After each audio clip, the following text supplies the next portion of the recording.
大家好，我红秀。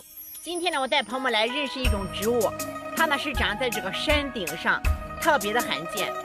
在我们农村呀，有个出去的这个头疼、感冒、发热、咳嗽之类的呢，你只要把它给找到了，就完事了。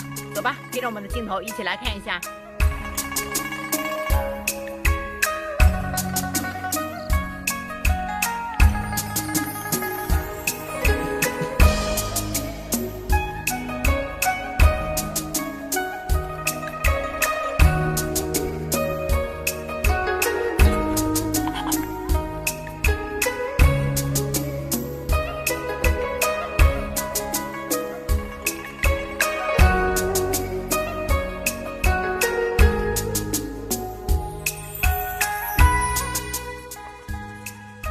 大家来看一下，这种植物呢就长在这里，就是今天给大家介绍的植物。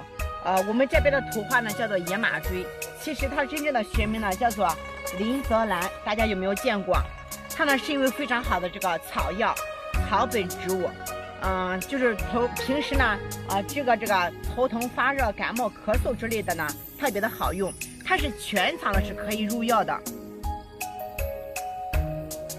这个叶子呢有种淡淡的这个青草的气味，很特殊，很特别。朋友们来看一下，它的花呢像不像我们这个长在这个韭菜上面切那个韭花，白色的，但是这个花瓣呢它更大、更蓬松，上面是结种子的。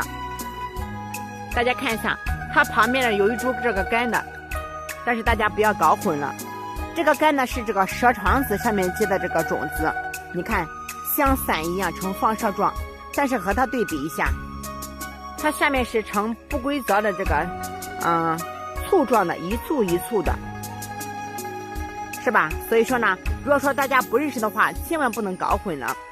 再者就是这个野马锥呢，它的干呢有两种颜色，一种呢是呈这种红皮状的，还有一种是呈那个青皮的。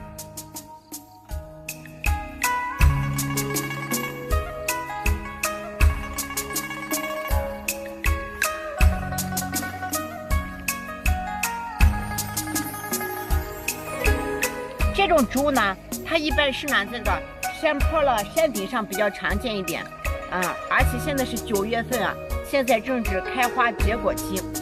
好了，今天的这个野马锥呀，就给大家分享到这里了。喜欢我们的视频就点个关注吧，我们下期视频再见。